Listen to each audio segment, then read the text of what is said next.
my next set of guests joining us now, and Bright will also help us navigate the lessons we should learn and to avoid plunging this country into deeper trouble. Is our democracy on the brink from the things we're seeing from the political front with elections, people being killed? One election, 8 people die. Small 19 polling stations election rerun. Guess what? We are beating people as if we want to kill them. And you will see some of the footages shortly. Dennis Miracle Sabuaje is aide to Dr. Baumia. He was at one of the polling stations and we were told about how he had to run. Newsfile is member of the National Democratic Congress communication team. Professor Kwesi Ening is security analyst, and Suleiman Abrahima is executive director, Media Foundation for West Africa. Bryce Simmons, honorary vice president of Imani Africa, is still with us. Now, check some of the things that happened yesterday at Ablekuma North.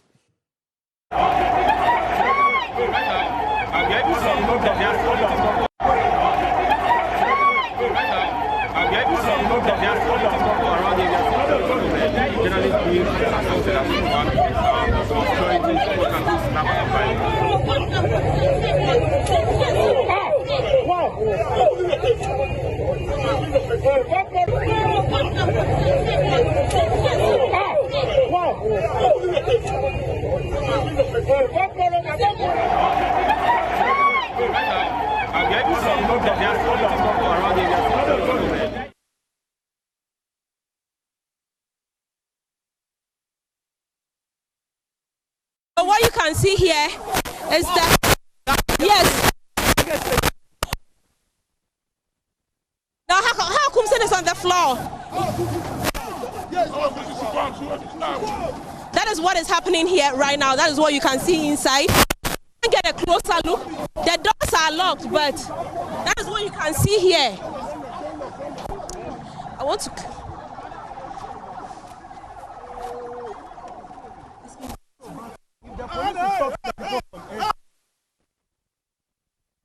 That is what is happening right inside here at the...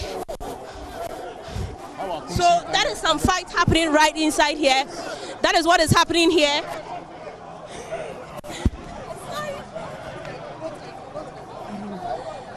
So that is the fight, that is the chaos that is happening right inside your Doko Methodist Church. All we saw were that we saw some marksmen enter the premises.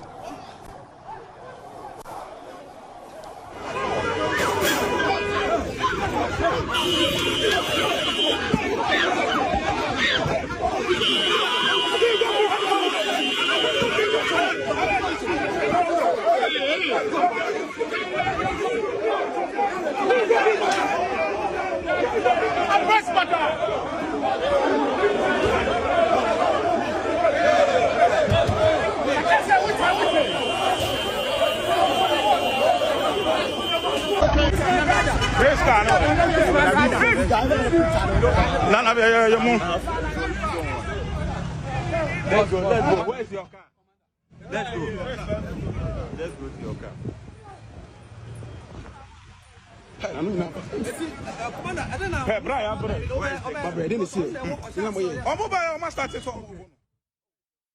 So, right, somehow I'll start with you first on this. What's wrong with us?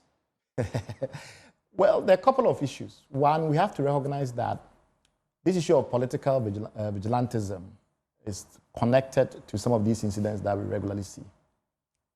You have to bear in mind that when you have 19, polling stations, I'm not sure whether in a situation like this is the right term to use,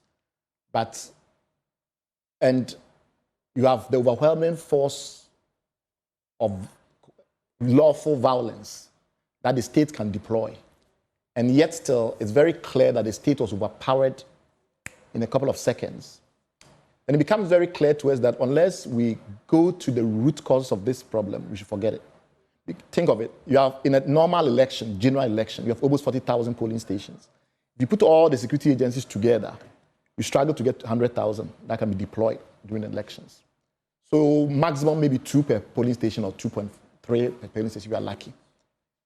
when you have over 20 security agents at the polling station, they are overwhelmed in an instant. What is TRU going to do if this was widespread? So that tells you that the security forces alone cannot enforce peace, which is why we have other institutions and we have an institutional framework in this country that was meant to deal with it. We culminated that in the famous Vigilantes and Related Offences Act, which I think was 2019. And in that act, the Minister of Justice and the Attorney General is given responsibility not only for enforcing the act, but for a range of other functions, including the ability to expand the list of prohibited activities within that context. Several civil society organizations pleaded with outgone Attorney General to craft a legislative instrument to deepen the implementation of that act. We got very little feedback. I think Codeo went on a whole campaign to try and push this. Very little feedback. We have a National Peace Council, which many people are not aware, but it's part of the institutional structure of this country. It's a public service. True, but it's a public service. What have they done since we implemented the disbandment of these 27 vigilante groups, political vigilante groups? After that disbandment exercise, what has been done from an intelligence gathering point of view, from a monitoring point of view? Because the truth is, it's not every political party member who does this. Each of the parties have about 3 million members. If they were all violent, this country would have collapsed. So it's a very small subset of hardened, actors who are often mobilized for their capacity to inflict violence. Okay, hold on for me. Suleimana, thanks for joining us. Hello, Sule. Yes, Samson. Yes, I'm sure you may have a bigger interest in the journalist who got slapped, the lady from here, Joy News, and the other one from GH1. You can't understand why they were slapped. But beyond that, you saw how she was pushed down. The guy who, I don't know whether he was flying, and, attacked her in such a way she fell. She tried to get up. There were people who were trying to even hit her. Then she was helped to get up. She fell again. And then eventually she was taken to the hospital. Then you have the NPP's, one of their officials, who, sensing that he was in danger, attempts to run away, attempts to escape or move away from these tags. Somebody hits him on the way, he falls to the ground. Someone runs from the back, comes and jumps high up to step on him, and he does. The others are hitting him on the floor, and you can see that, but for God, he would have been lynched.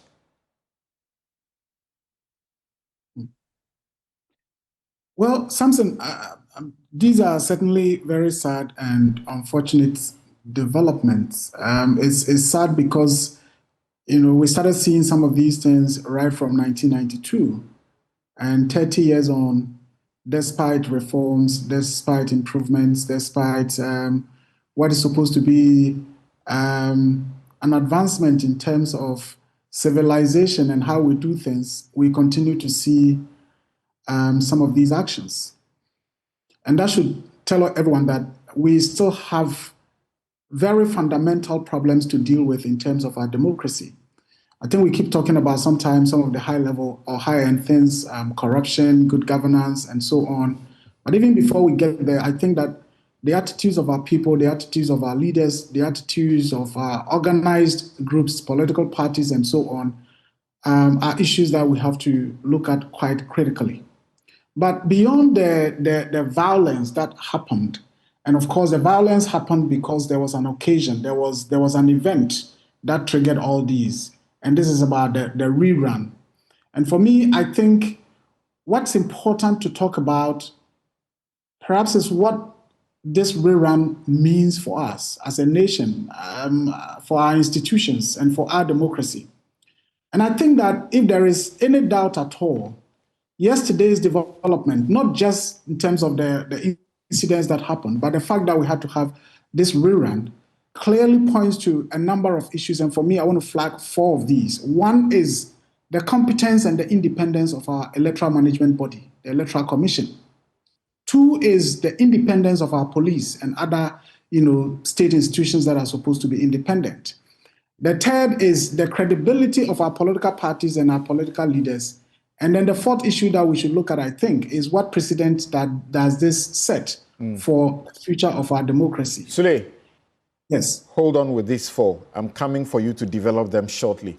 Professor Enin, is our democracy on the brink? Is this a picture perfect of what we are looking at if this is not nipped in the bud?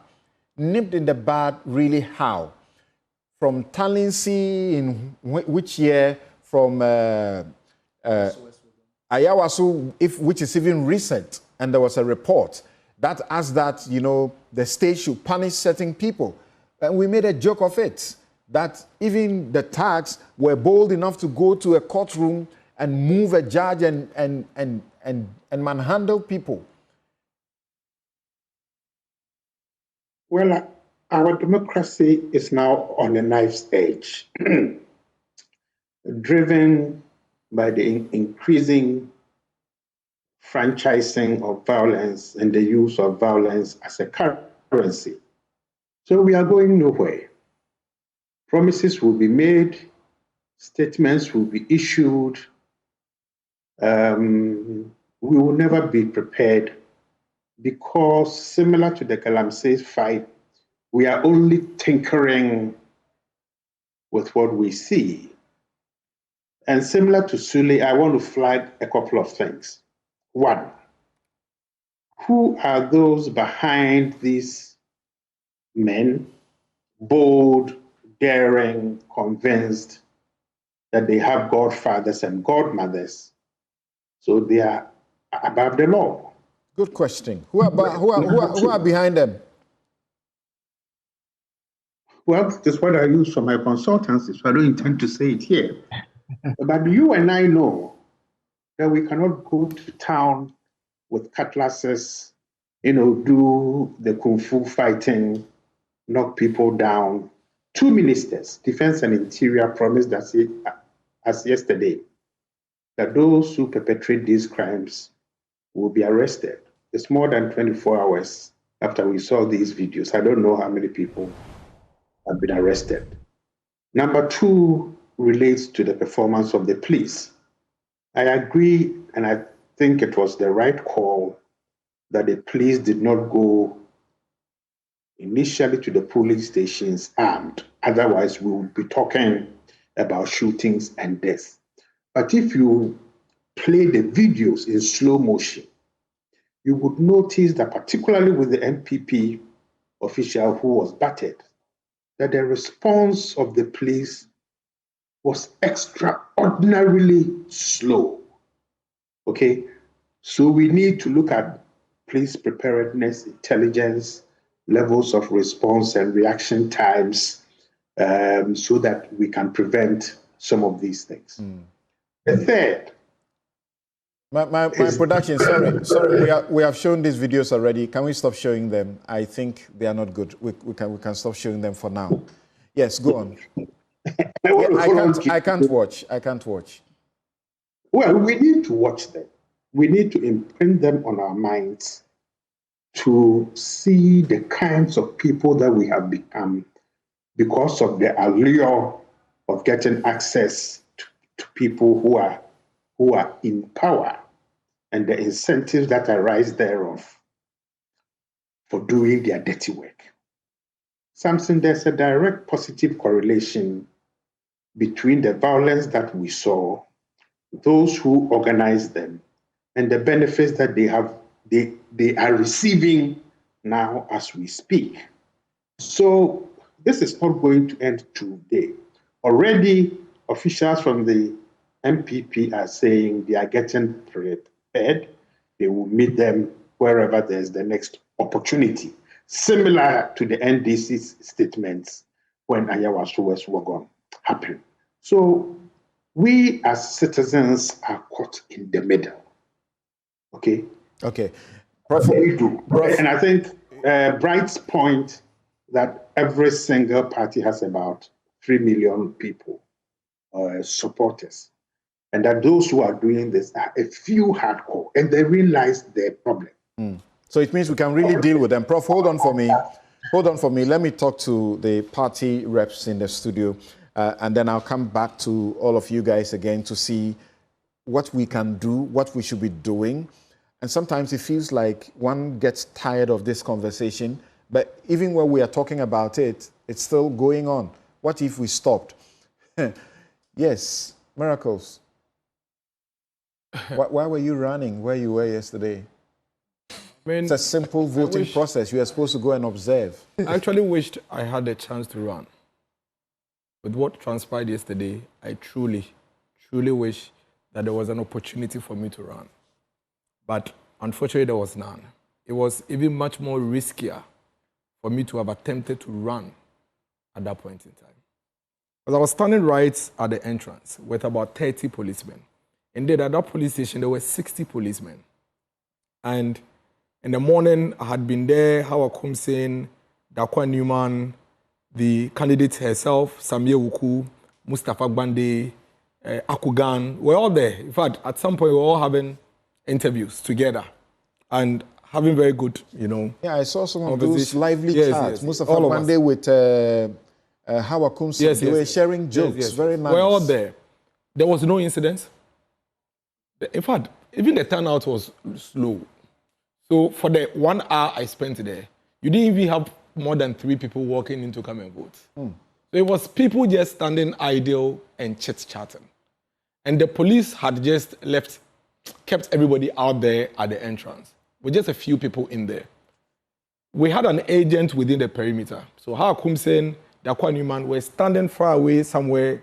There's some, I don't know whether it's a mission house, and having their own conversations.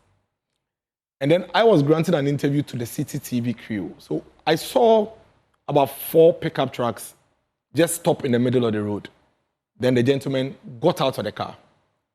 And you could see they were armed. They were armed. They didn't have covers to their faces. In fact, when I saw them, honestly, the interview was still even ongoing because people had just come and left in similar manner. Because usually, as the politicians come in, they come with, people. So I was even wondering who is coming next. Then they moved straight to the blockade that the police had. I mean, let me call them like a human formation that they had. I thought they would even stop and have a conversation with them. So a first policeman said, hey, stop.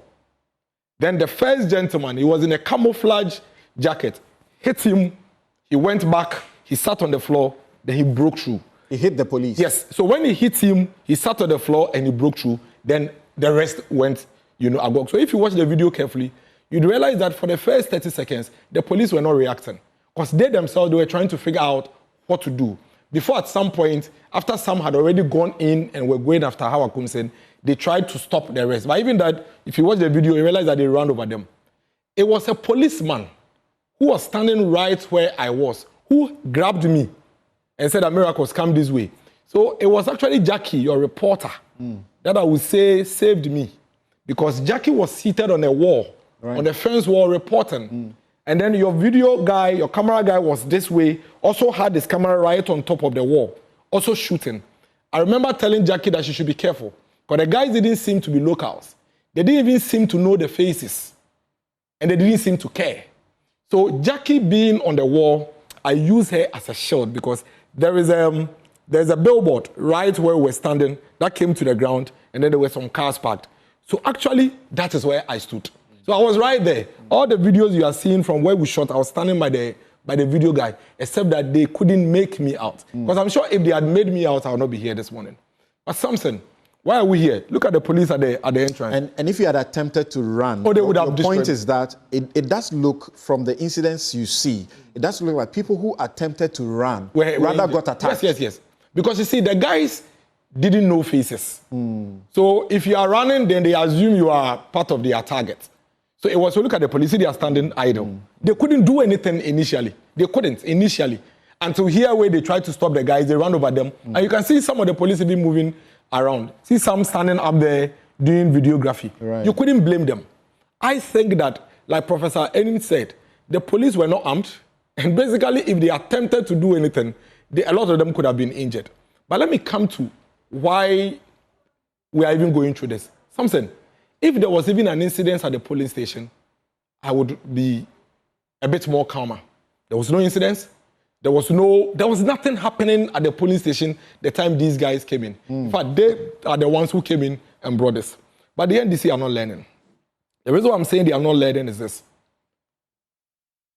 There was Etiwa, there was Talensi, there was Akwetia, there was Triponi. And usually I'm saying this to the Gen Zs and some of the people who are now following politics. West. And there was Ayawaso West. Today, when we speak about these things, everybody refers to Ayawaso West as if that was a first. And then as if it was something that came out of nowhere and the MPP brought it. Before Ayawaso West, there had been 4 bloodsheds. In fact, Talensi, there was an instruction by the National Security to stop every vehicle and search. Everybody on this call recollect. At some point, they found guns and ammunition in the vehicle of the national chairman then. To date, nothing happened. The women organizer of the National Democratic Congress in Etiwa drove through a group of MPP supporters. Some are maimed and incapacitated till today. Nothing happened. Akwetia, Honorable Damboche's vehicle was shot into. His driver was hit. He was rushed to the hospital fighting for his life. Baba Jamal, at that time, vehicles ran over people in Akwetia. Nothing was done about it. You see, it is as a result of some of these things that, for whatever reason, some of the political parties at the time, after Etiwa, decided to begin to take the protection of their own people into their hands. Jambuadu made this point. We cannot run away from that fact. We can't. We can't pretend that is we cannot solve the problems if we don't go into these things. So if you recollect, something happened in Etiwa. Etiwa was the first time in the history of the MPP that we stood up for ourselves. And you recollect the famous Yachiro Mubibi Kitwebi. And then since Etiwa, the MPP began to protect ourselves. When we came into power, let's give some credit to the Nana Dankwa Akufo-Addo. Knowing very well that violence and electoral malfeasance and killing and all of that wasn't part of the MPP DNA, quickly mobilized all stakeholders to put together a law that would disband vigilantism. Let me tell you, as of 2019, that the anti-vigilantism law was passed. No political party had the kind of strength that the MPP had when it comes to what they did in Ablekuma North. No political party. We had the strength. We could do 3 times what they did in Ablekuma North as of 2019. But the president and the party then realized that that wasn't the way to go. Yes, we suffered it in 4 elections before we decided to own our own lives and our own protections. But they felt that it was time for us to put a stop to it. But the president was handed an opportunity through the Ayawaso West Legon Commission. And still give Akufo-Addo some credit. Because for 4 by-elections where there were bloodshed, we never saw the kind of public inquiry and commission that we saw. But the public inquiry must have a purpose. I'm just making whitewash it. It wasn't entirely whitewash. Maybe you can raise that there are other aspects that has not been implemented. But people were held responsible. Colonel Epoku and co suffered consequences for the actions. So you can raise concerns about certain aspects, but we cannot run away from the fact that that was the first time in the history of this. And I'm saying this for the benefit of the young people who are only hearing Ayawaso West. I'm saying that before Ayawaso West, there was a Talensi, there was a Tripoli, there was a Tiwa, there was a Akwetia under an NDC government. That led to the MPP now starting to protect ourselves. Fast forward, the same MPP realized that no, this is not the way to go. Let's pass laws that will ensure that we did. And we passed the law to disband something that we were ahead of when it comes to, protecting or whatever you call it. But with what I saw with my eyes in Ablekuma, and with what I have seen public officials, including some judge, a cabinet minister, saying that they are now about to start, I think the MPP has legal committee, the MPP has elections committee, the MPP has communications committee. It is fair that the MPP quickly reorganizes itself and gets self-protection committee. Actually, because you know why? You are actually encouraging because I was standing the there. rhetoric we have heard since yesterday by people, some of whom say they were in the invisible forces or whoever they are. So let me, you are encouraging that rhetoric. So let me tell you why. 24 hours since this incident happened, we are yet to hear from our presidency. We are yet to hear from the president put up a simple tweet that it's not 24 hours yet. It's 24 hours. This thing happened around 10 a.m. I was there. It's 24 hours. It's 11:31. The president is yet to put up a simple tweet. Listen, I could have lost my life yesterday simply because we were going to vote. Because I had no protection. And you know why the MPP would need a protection committee? Because the police could not protect me. They ran and left me. I told you, I was standing by Jackie. When you say protection committee, what are you talking about? People to ensure that at the time this incident happened, there would be 10, 20 people standing behind me, holding me. I didn't have it. I didn't. And the MPP... You're talking about tax. I'm not saying that. I'm just telling you about protection. And I've given you history. You see, Samson, if we don't speak up about this matter, the manner in which it deserves, it will never be. You know why? If yesterday Sam George and co, who are cabinet ministers, who currently are saddled with the responsibility of our protection, had not made the kind of reckless comments he made, I would not be saying this, because I would have felt that we have a government that is concerned about what happened. He was going to victim. Okay. And no action was taken. So there were victims in Talensi. He, together with Hanabisu, there were victims expressing their pain. There were victims in Talensi. There were victims in Tripoli. There were victims in Atiwa. There were victims in Akwetia whose family members are alive. All of them should speak like that. And all of them should decide to take vengeance. And then we'll continue and never end. But if what they said, you fault them and you say it is wrong. Of course, in 2020, 8 people died. You should not be encouraging that kind of rhetoric. I have just told you something that you are not listening to me. I have told you that what I saw yesterday should never recur. And that I could have lost my life. Let me probably put it this way. A bullet knows no political color. A bullet knows no political color. And in the midst of chaos, nobody is safe. Samson, the kind of videos you are seeing and what I saw, okay, you could send your own army and you could be a victim, you could fall because it's chaotic. You get what I'm saying? Yeah, okay. So it's not something that anybody... Hold on for me. Yes. Hold on, let me just you hold on. If you let me learn properly, you hold on. Then you can go to I beg you. I mean, okay. It's fair. Yeah. Let me just learn properly. So there are things that I think should be done. There is a law that speaks completely against what transpired yesterday. The police had a responsibility to enforce that law. They failed. There is a government who currently has a responsibility to ensure the safety of everybody. That government, as we speak this morning, has not spoken. They have spoken. You want to hear from the president. The government functionaries who have responsibilities of the state and are accountable to the state are making very reckless comments. I feel very unsafe. I feel very responsible comments. And I've given you Shamima, who speaks for government, also said things condemned. Did I lie about the government functionaries who made reckless statements? So let me make those ones. You can make the Omanebo Ames and Coos. Okay. You are concluding. So until they come forward and give some comfort and assurance to the people of this country, nobody is safe, including they themselves. That's a true point. Yes, Newsfile. Good morning to you. Good morning to your viewers. Good morning to the comrades who are watching.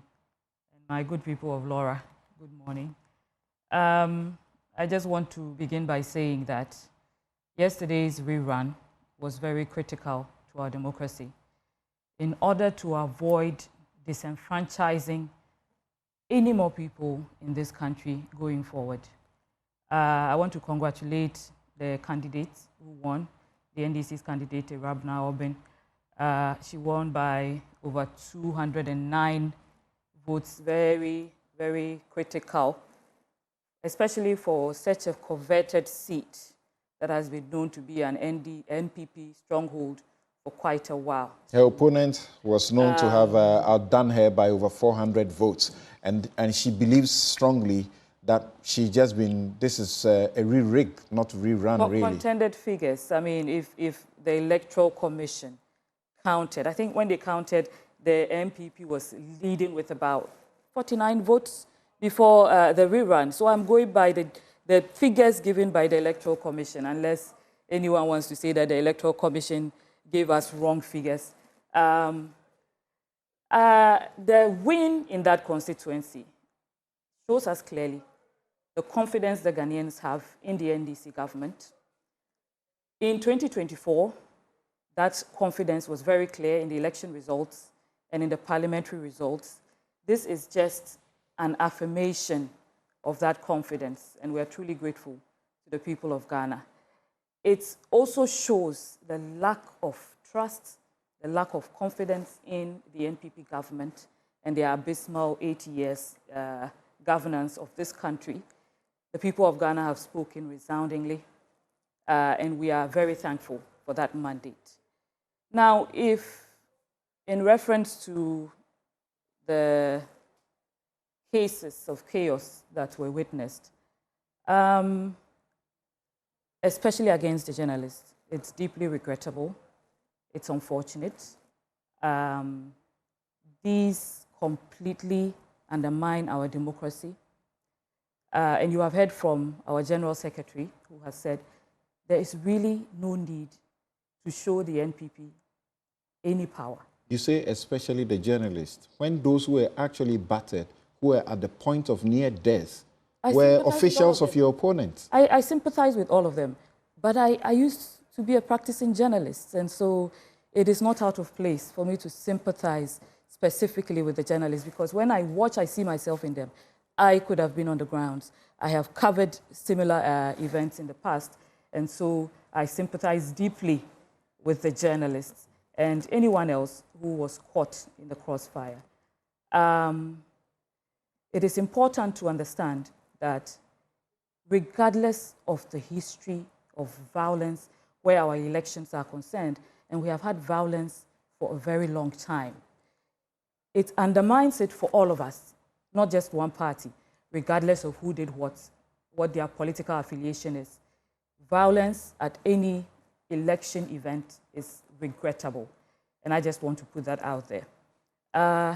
In order to solve the problem, we have to look at it holistically. Ablekuma North and the issues that happened yesterday cannot be looked at in a vacuum. It is not an isolated incidence of violence during our elections. We have had countless incidences. My colleague conveniently skipped the parts where we have been confronted by the Delta Force. We have been confronted, and he said they actually have an edge, in protecting the ballot. I don't know what that means. Does it mean that they are ahead in vigilantism or whatever it is? Maybe you have to clarify that. But we have had terrible cases in this country where even vigilantes have barged into courts to free their so-called colleagues. When Ayawa's West Wogon happened, there was a whole report, you alluded to that report. The government at the time, the NPP government, decided to choose and pick which parts of that report to implement. Don't forget that there are a lot of people who are in pain and aggrieved, not just from then. 2020, 2016, there have been so many incidences. In fact, President Mahama recently urged the IGP to fast-track the report on the deaths that occurred in 2020 and in 2024. People died.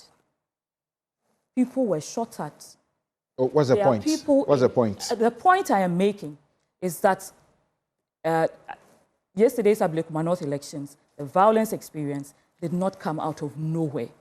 We have had a history of violence in our elections, and we should be addressing that holistically. We should ground our argument in the history and in justice and in truth, because we have not had violence from one party.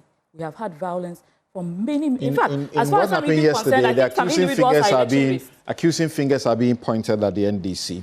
And if you follow, like he said, certain commentary after and certain commentary before, I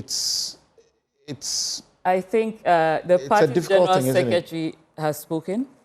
He also said the presidency hasn't commented. Well, the vice president commented. She's part of the presidency. It has been very clear that the violence is regrettable. But I referred you to the number of people who have been aggrieved. some of them may comment just because they are angry. And when they comment, you will hear their anger. You will hear the reservations that they have. Look, I think that going into future elections, there should be heightened security. Even certain individuals should not be allowed near polling stations. Maybe that point, but as for heightened security, how else can you have it? Yesterday they were in their dozens. Yes, they were, but it was unexpected, right? The situation still escalated to a point that is regrettable. So I think that maybe we can even screen certain people or everyone if that is feasible.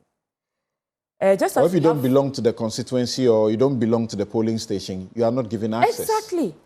Just as we have people who are flight risks. That. In this country, we have people who are election risks. Such persons should not be allowed. In fact, as far as I'm concerned, certain persons should be banned from polling stations, especially polling stations where they have no business. If you are not a candidate and you are not a voter, what are you doing there? Do you have an idea what is going to happen to those who committed these heinous acts? We can see them. They are on video. It's not difficult to identify them. It's too early to say what happened to them. There has to be an investigation into it. And then the recommendations of that investigation, our President, John Dramani Mahama, is a law-abiding man.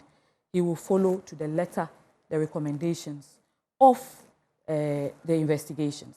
I believe that is what should be done. But while we are discussing that, we should ensure that we are looking at the situation in its entirety, not choosing specific incidences to look at and then exaggerating those incidences to look like this comes from just one particular party. All right. We have had, in fact, we've had candidates shoot guns. We've had some of our comrades, their legs were amputated because of election violence. We've had people die from election violence. The point I'm making is that these persons, their families, their friends, they are watching, they experienced it, and you think when they get a chance, especially when they had no justice, when nobody was brought to book, you think they will not return that kind of anger. We need to ensure that we solve this problem once and for all, so you and I are safe when we go to any... Will anything be done to the official who was justifying vote buying? I need to understand the context in which he spoke. But I think we all agree that vote buying... Let's just play her quickly, and then you speak to that quickly. We go back to Suleimana and Kwesieni. Let's hear. All right, Honourable, there's been a couple of issues or concerns raised with regards to vote buying. I don't know if you've heard that your opponents, that's the MPP, they've raised concerns that they whenever their members come around to vote, they see the others pull them aside and all that. I don't know if you've heard that. My dear, this is not news. I mean, every election there's a vote buying. I mean, so if we are buying votes, they should also buy their votes. I mean, we have members who traveled all the way from Kumasi and they have to come and vote. So if such people come, you have to give them TNT to go and vote. I don't think it's a vote buying. Are you guys? So if you think it's a vote buying, you to go and buy their vote. It's as simple as that. But there are concerns that it could affect the integrity of the process. Are you finding? I mean, which one is integrity? If someone is loyal to you, why not? The person will vote for you. With or without money, the person should be able to vote for you. So I don't think it's going to, I mean, giving the person TNT. And this morning, I have to call a couple of people. I mean, I was at Mass TV the other day. I gave my numbers out. And people are in Kumasi, others, Takwa, and others who are in Eastern Region. So I told them when they come, they should call me so that I'll give them their TNT. And all right. So, Bright, you were watching in disbelief. You're hearing this for the first time, right? Yes. Okay. Yeah. Okay. So, is anything? Has anybody reprimanded her? Nothing been done? And to think that her vetting, she was giving a pass. They didn't do anything. That's the. Yeah, what do you say? Was that too bright? No, I was asking you, will anything happen to her?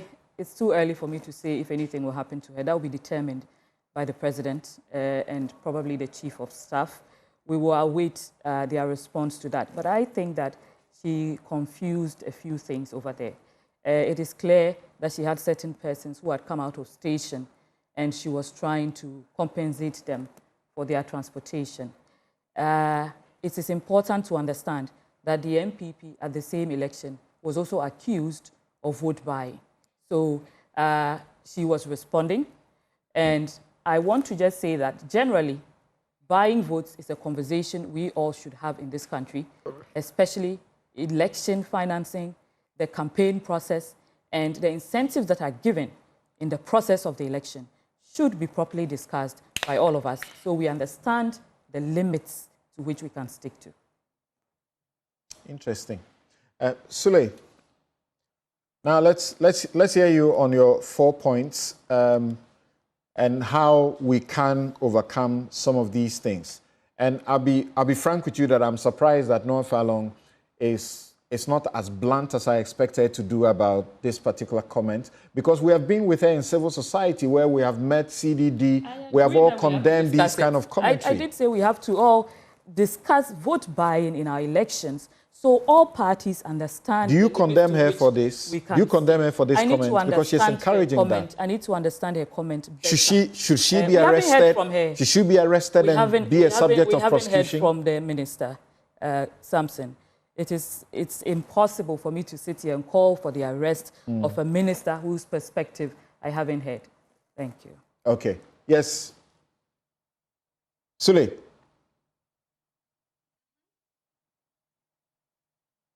Okay. Hello, Sule. Siri was responding. Okay, we have a problem with Sule's line. Professor Ening. Yes. What's our way out? Because as you admit, the democracy is on a knife's edge. And should we all sit back and watch for the handful, as we can say, to plunge all of us into trouble? Well, I think we'll continue doing what we do best, that is bringing the problems to the fore, analyzing it, and hopefully doing two more things. First, improving how the institutions that have been mandated to do certain things will act. Like this minister who is publicly saying she will buy votes and others should go and buy. I mean, look, this is not the president's business. There are institutions that must act automatically when laws and rules are flouted in this country. Okay? I mean, immediately the president intervenes, then what it means is that he's not giving the institutions the opportunity to function. And I think the institutional ethos is very key here, because it's clear that our institutions are not functioning as optimally as they ought to. First, in identifying where the tensions will be. Secondly, who the bad guys are.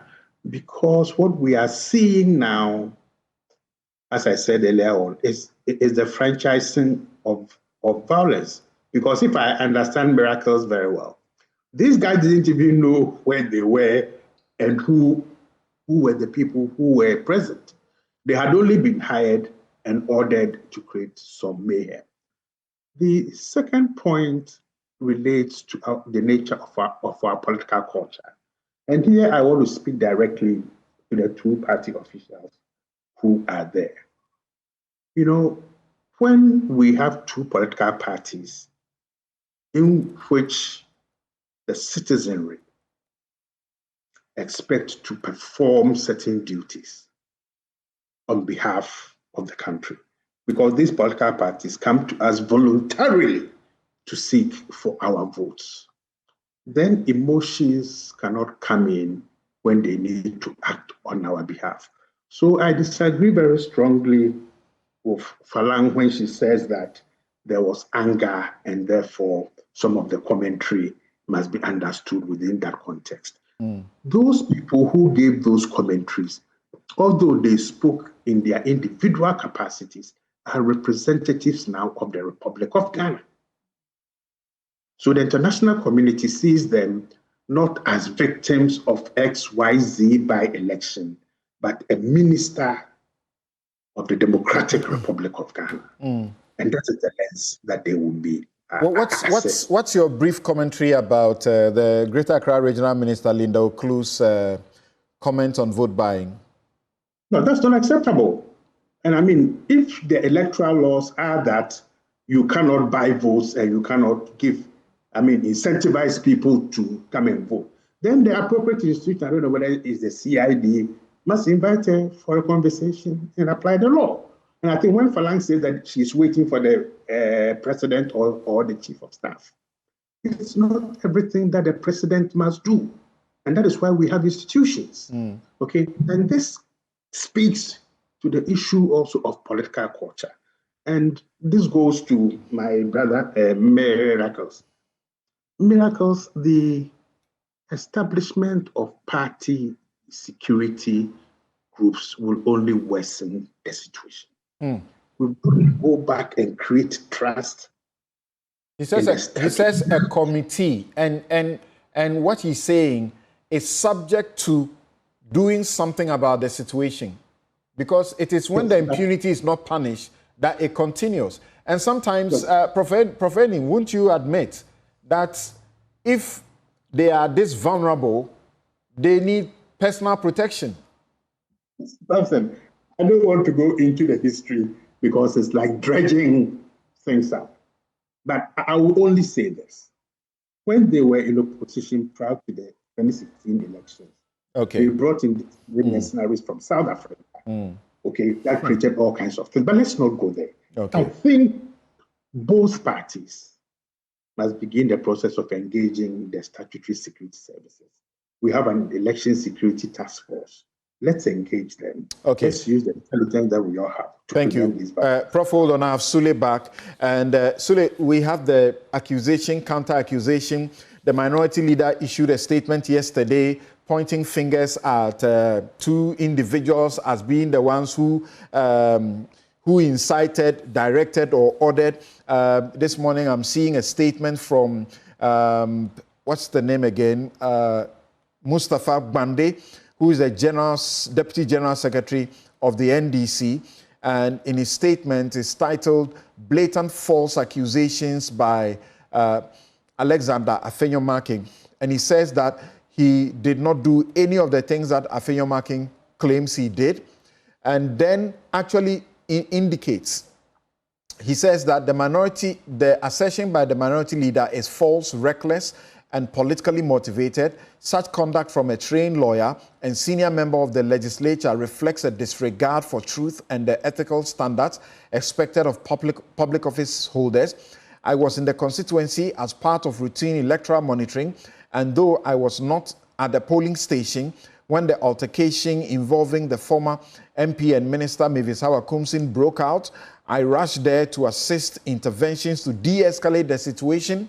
When called upon, contrary to the false narrative, I got my driver to take her to the hospital, and then he says a whole lot of things and also contemplating legal action. They say this, then there's a counter, and then after a week or two, we all go to sleep.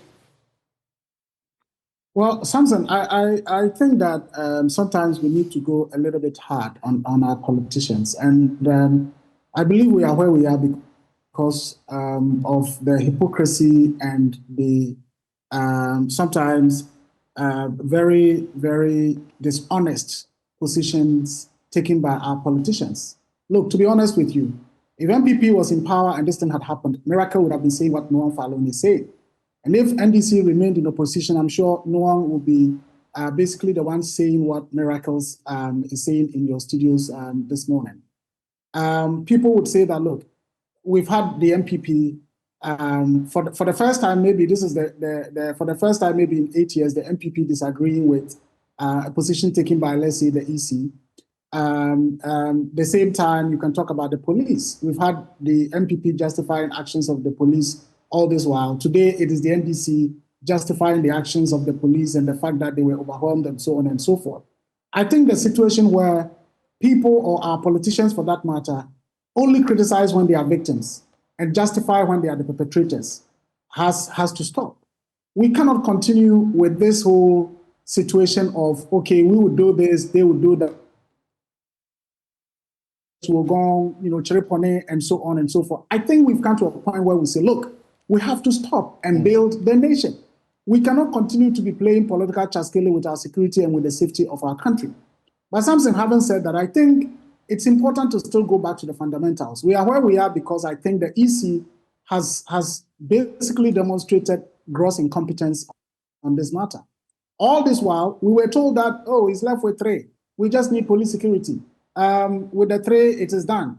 We just need, and even in those updates, the EC continuously made it clear to us that, in fact, in terms of even the additional numbers they were getting, they were basically relying on, supply of scanned sheets or carbon copies from the MPP and the NDC folks who were there. What about the EC officials who were there, who conducted the elections, the persons that the EC recruited and trained on how to handle the elections? What happened?